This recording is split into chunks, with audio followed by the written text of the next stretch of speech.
मुरली अमृत की धारा है धारा, जो देती दुखों से किनारा। मुरली अमृत की धारा है धारा, जो देती दुखों से किनारा। भूले जीवन में हो जाए शिव बाबा मुरली में समझाए।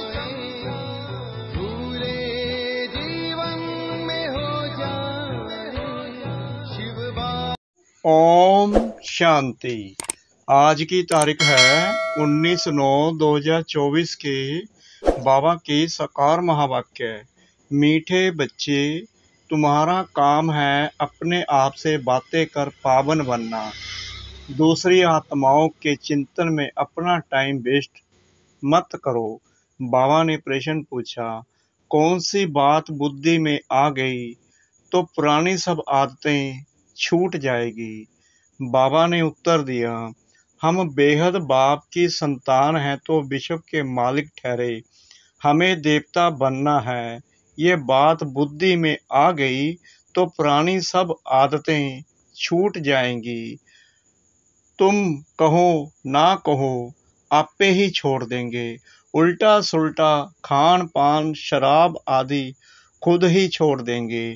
कहेंगे, वाह, हमको तो यह लक्ष्मी नारायण बनना है। 21 जन्मों का राज्य भाग्य मिलता है तो क्यों नहीं पवित्र रहेंगे। ओम शांति। बाप घड़ी घड़ी बच्चों का टेंशन खिंचवाते हैं कि बाप की याद में बैठे हो। बुद्धि कोई और तरफ तो नहीं भागती है। बाप पूछ रहे हैं कि बाप के पास बैठे हो, बुद्धि कहीं और तरफ तो नहीं भागती है। बाप को बुलाते ही इसलिए हैं कि बाबा आकर हमें पावन बनाओ। पावन तो जरूर बनना है और नॉलेज तो तुम किसको भी समझा सकते हो। यह सृष्टि का चक्कर कैसे फिरता है, किसको भी तुम समझाओ तो झट समझ जाएंगे। बल पवित्र नहीं होगा तो भी नॉलेज तो पढ़ ही लेगा। कोई बड़ी बात नहीं है। 84 का चक्कर और हरेक युग की इतनी आयु है, इतने जन्म होते हैं, कितना सहज है। इनका कनेक्शन याद से नहीं है, यह तो है पढ़ाई। बाप तो यथार्थ बात समझाते हैं, बाकी है सत्व प्रधान बनने की बात। वह होंगे याद से, अगर याद नहीं करेंगे तो बहुत छोटा पद पा लेंगे, इतना ऊंच पद पा नहीं सकेंगे। इसलिए कहा जाता है अटेंशन। बुद्धि का योग बाप के साथ हो, इनको ही प्राचीन योग कहा जाता है। टीचर के साथ योग तो हरेक का होगा ही। मूल बात है याद की यात्रा से ही सत्व प्रधान बनना है। बाबा कहते हैं, चलते फिरते हर कर्म करते मेरी याद में रहना है, तभी तो सत्व प्रधान बनेंगे। और सत्व प्रधान बन वापिस घर जाना है। बाकी पढ़ाई तो बिल्कुल सहज है, कोई बच्चा भी समझ सकते हैं। माया की युद्ध इस याद में ही चलती है। तुम बाप को याद करते हो और माया फिर अपनी तरफ खींचकर भुला देती है। ऐसे नहीं कहेंगे कि मेरे में तो शिव बाबा बैठा है, मैं शिव हूँ। नहीं, मैं आत्मा हूँ, शिव बाबा को याद करना है। ऐसे नहीं, मेरे अंदर शिव की प्रवेशता है, ऐसे हो नहीं सकता। बाप कहते हैं, मैं कोई में जाता नहीं हूँ। हम इस रथ पर सवार होकर ही तुम बच्चों को समझाते हैं। कौन सा रथ? ब्रह्मा बाबा का। हाँ, कोई डल बुद्धि बच्चे हैं और कोई अच्छा जिज्ञासु आ जाता है तो उनकी सर्विस अर्थ में प्रवेश कर दृष्टि दे सकता हूँ। सदैव नहीं बैठ सकता हूँ। बहुरूप धारण कर किसका भी कल्याण कर सकते हैं। बाकी ऐसे कोई नहीं कह सकते कि मेरे में शिव बाबा की प्रवेशता है, मुझे शिव बाबा यह कहते हैं। नहीं, शिव बाबा तो बच्चों को ही समझाते हैं। मूल बात है ही पावन बनने की। जो फिर पावन दुनिया में जा सके, 84 का चक्कर तो बहुत सहज समझाते हैं। चित्तर सामने लगे हुए हैं, बाप बिगर इतना ज्ञान तो कोई दे न सके। आत्मा को ही नॉलेज मिलती है, उनको ही ज्ञान का तीसरा नेत्र कहा जाता है।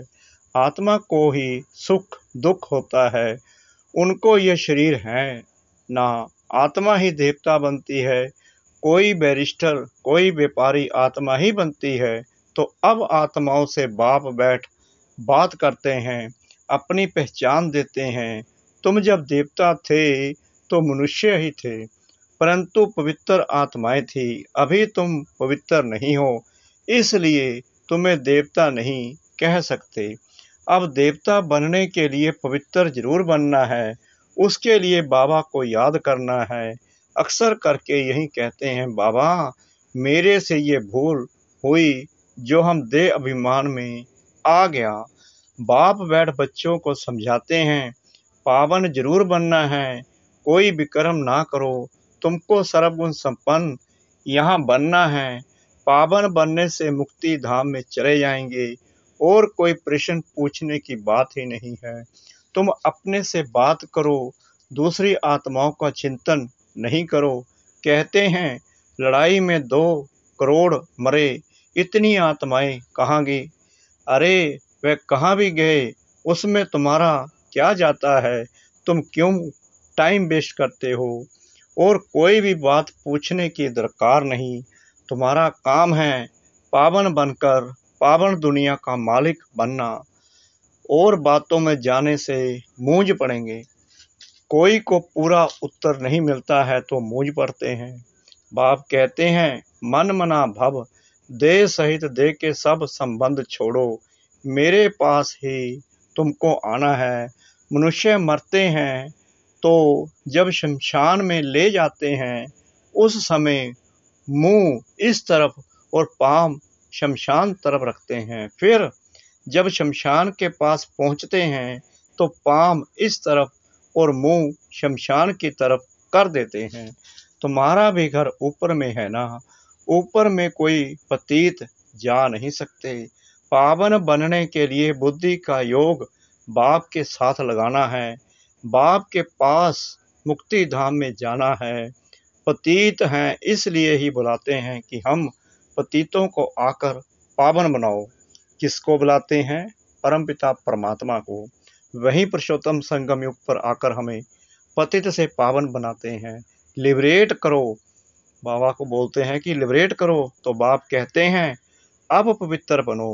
बाप जिस भाषा में समझाते हैं उसमें ही कलप कलप समझाएंगे। जो भाषा इनकी होगी उसमें ही समझाएंगे ना। आजकल हिंदी बहुत चलती है, ऐसे नहीं कि भाषा बदल सकती है, नहीं। संस्कृत भाषा आदि कोई देवताओं की तो है नहीं। हिंदू धर्म की संस्कृत नहीं है, हिंदी ही होनी चाहिए। फिर संस्कृत क्यों उठाते हैं? तो बाप समझाते हैं यहाँ जब बैठते हो तो बाप की याद में ही बैठना है, और कोई बातों में तुम जाओ ही नहीं। इतने मच्छर निकलते हैं, कहाँ जाते हैं? अर्थ कबेक में ढेर के ढेर फट से मरते हैं। आत्माएं कहाँ जाती हैं? इसमें तुम्हारा क्या जाता है? तुमको बाप ने श्रीमत दी है कि अपनी उन्नति के लिए पुरुषार्थ करो, औरों के चिंतन में मत जाओ। ऐसे तो अनेक बातों का चिंतन हो जाएगा। बस तुम मुझे याद करो जिसके लिए बुलाया है, उस युक्ति में चलो। तुम्हें बाप से बरसा लेना है और बातों में नहीं जाना है। इसलिए बाबा घड़ी घड़ी कहते हैं अटेंशन। कहाँ बुद्धि तो नहीं जाती? बाबा पूछते हैं कहीं बुद्धि और तरफ तो नहीं जाती? भगवान की श्रीमत तो माननी चाहिए ना, और कोई बात में फायदा नहीं।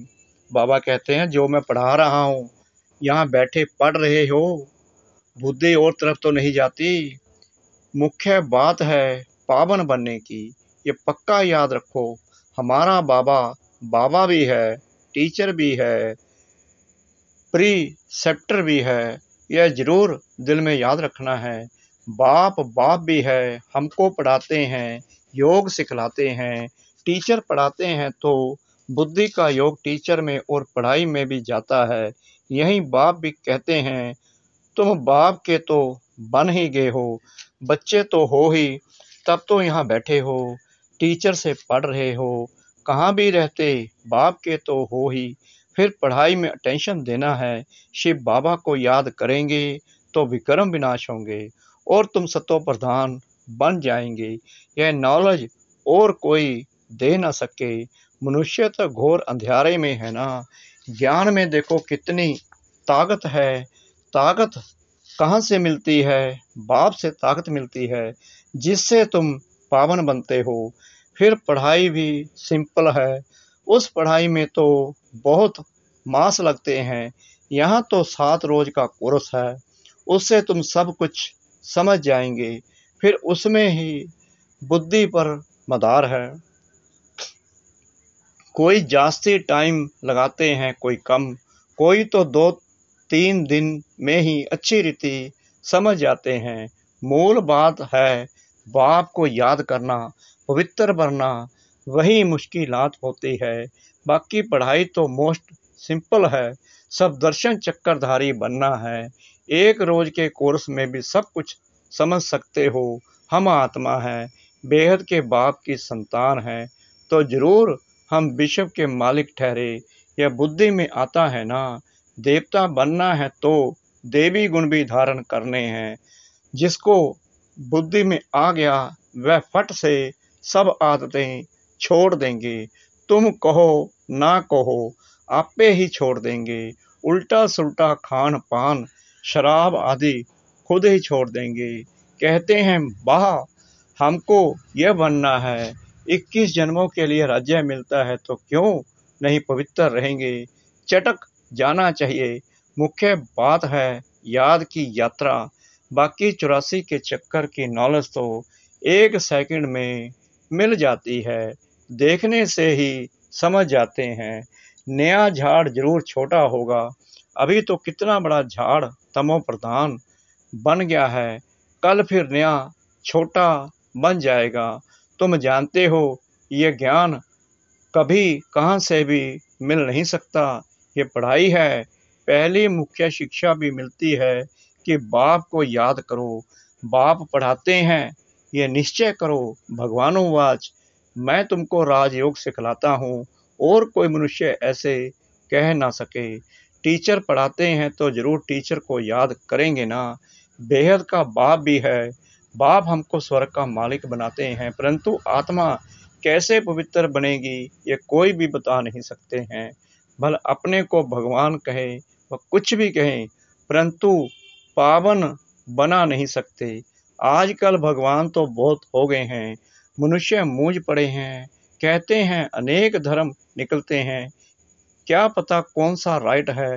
बल तुम्हारी प्रदर्शनी व म्यूजियम आदि का उद्घाटन करते हैं, परंतु समझते कुछ भी नहीं। वास्तव में उद्घाटन तो हो ही गया है। पहले फाउंडेशन पड़ता है, फिर जब मकान बनकर तैयार होता है तब उद्घाटन होता है। फाउंडेशन लगाने के लिए भी बुलाया जाता है, तो यह भी बाप ने स्थापना कर दी है। बाकी नई दुनिया का उद्घाटन तो हो ही जाना है, उसमें किसके उद्घाटन करने की दरकार नहीं रहती। उद्घाटन तो सत्य ही हो जाएगा। यहाँ पढ़कर फिर हम नई दुनिया में चले जाएंगे। तुम समझते हो अभी हम स्थापना कर रहे हैं, जिसके लिए ही मेहनत करनी होती है। विनाश होगा, फिर ये दुनिया ही बदल जाएगी। फिर तुम नई दुनिया में राज्य करने आ जाएंगे। सत्यों की स्थापना बाप ने की है, फिर तुम आएंगे तो स्वर्ग की राजधानी मिल जाएगी। बाकी ओपनिंग सेरेमनी कौन करेगा? बाप तो स्वर्ग में आते नहीं। आगे चल देखना है स्वर्ग में क्या होता है, पिछाड़ी में क्या होता है। आगे चल समझेंगे। तुम बच्चे जानते हो पवित्रता बिगर विद ऑनर तो हम स्वर्ग में जा नहीं सकते, इतना पद भी नहीं पा सकते हैं। इसलिए बाप कहते हैं खूब पुरुषार्थ करो, धंधा आदि भी भल करो, परंतु जास्ती पैसा क्या करेंगे, खा तो सकेंगे नहीं। तुम्हारे पुत्र पोत्रे आदि भी नहीं खाएंगे, सब मिट्टी में मिल जाएगा। इसलिए थोड़ा स्टॉक रखो युक्ति से, बाकी तो सब वहाँ ट्रांसफ़र कर दो। सब तो ट्रांसफ़र नहीं कर सकते हैं, गरीब जल्दी ट्रांसफ़र कर देते हैं, भक्ति मार्ग में भी ट्रांसफ़र करते हैं दूसरे जन्म के लिए, परंतु वह है इनडायरेक्ट, यह है डायरेक्ट। पतित मनुष्यों की पतितों से ही लेन देन है। अभी तो बाप आए हैं, तुम्हारी तो पतितों से लेन देन है नहीं। तुम हो ब्राह्मण, ब्राह्मणों को ही तुम्हें मदद करनी है। जो खुद सर्विस करते हैं उनको तो मदद की दरकार नहीं। यहाँ गरीब साहूकार आदि सब आते हैं, बाकी करोड़पति तो मुश्किल आएंगे। बाप कहते हैं मैं हूँ गरीब निवाज, भारत बहुत गरीब खंड है। बाप कहते हैं मैं आता भी भारत में हूँ, उसमें से भी यह आबू सबसे बड़ा तीर्थ है, जहाँ बाप आकर सारे विश्व की सदगति करते हैं। यह है नरक, तुम जानते हो नरक से फिर स्वर्ग कैसे होता है। अभी तुम्हारी बुद्धि में सारी नॉलेज है। बाप युक्ति ऐसी बताते हैं पावन बनने की, जो सबका कल्याण कर देते हैं। सतयुग में कोई अकल्याण की बात नहीं, रोना पीटना आदि कुछ भी नहीं होता। अभी जो बाप की महिमा है, ज्ञान का सागर, सुख का सागर है, अभी तुम्हारी भी यह महिमा है जो बाप की है। तुम भी आनंद के सागर बनते हो, बहुतों को सुख देते हो। फिर जब तुम्हारी आत्मा संस्कार ले नई दुनिया में जाएगी तो वहाँ फिर तुम्हारी महिमा बदल जाएगी, फिर तुमको कहेंगे सर्वगुण संपन्न। अभी तुम हेल में बैठे हो, इनको कहा जाता है कांटों का जंगल। बाप को ही बागवान खवैया कहा जाता है। गाते भी हैं हमारी नैया पार करो, क्योंकि दुखी हैं तो आत्मा पुकारती है। महिमा बल गाते हैं परंतु समझते कुछ भी नहीं, जो आया सो कह देते हैं, ऊंच ते ऊंच भगवान की निंदा करते रहते हैं। तुम कहेंगे हम तो आस्तिक हैं, सर्व का सदगति दाता जो बाप है उनको हम जान गए हैं। बाप ने खुद परिचय दिया है, तुम भक्ति नहीं करते हो तो कितना तंग करते हैं। वह है मेजॉरिटी, तुम्हारी है माइनॉरिटी। जब तुम्हारी मेजॉरिटी हो जाएगी तब उन्हों की भी कशिश होगी, बुद्धि का ताला खुल जाएगा। अच्छा, मीठे मीठे सिकिला दे बच्चों प्रति माता पिता बाप दादा का याद प्यार और गुड मॉर्निंग। रूहानी बाप की रूहानी बच्चों को नमस्ते। हम रूहानी बच्चों की रूहानी बाप दादा को श्रद्धा भरी प्रेम भरी नमस्ते। शुक्रिया बाबा, शुक्रिया बाबा, शुक्रिया बाबा, इस मीठी मीठी मीठी मुरली के लिए। धारणा के लिए मुख्य सार नंबर 1, अपनी उन्नति का ही चिंतन करना है, दूसरी किसी भी बात में नहीं जाना है। पढ़ाई और याद पर पूरा टेंशन देना है, बुद्धि भटकनी नहीं है। नंबर 2, अब बाप डायरेक्ट आए हैं, इसलिए अपना सब कुछ युक्ति से ट्रांसफर कर देना है। पतित आत्माओं से लेन देन नहीं करना है। विद ऑनर स्वर्ग में चलने के लिए पवित्र जरूर बनना है। वरदान सतगुरु परमपिता परमात्मा जी का, मन और बुद्धि को व्यर्थ से मुक्त रख ब्राह्मण संस्कार बनाने वाले रूलर भव। कोई भी छोटी सी व्यर्थ बात, व्यर्थ वातावरण व व्यर्थ दृश्य का प्रभाव पहले मन पर पड़ता है, फिर बुद्धि उसको सहयोग देती है। मन और बुद्धि अगर उसी प्रकार चलती रहती है तो संस्कार बन जाता है, फिर भिन्न भिन्न संस्कार दिखाई देते हैं। जो ब्राह्मण संस्कार नहीं है, किसी भी व्यर्थ संस्कार के वश होना, अपने से ही युद्ध करना, घड़ी घड़ी खुशी गुम हो जाना, यह क्षत्रियपन के संस्कार हैं। ब्राह्मण अर्थात रूलर व्यर्थ संस्कारों से मुक्त होंगे, परवश नहीं। स्लोगन, मास्टर सर्वशक्तिवान वह है जो दृढ़ प्रतिज्ञा से सर्व समस्याओं को सहज ही पार कर ले। मास्टर सर्वशक्तिमान वह है जो दृढ़ प्रतिज्ञा से सर्व समस्याओं को सहज ही पार कर ले। ओम शांति।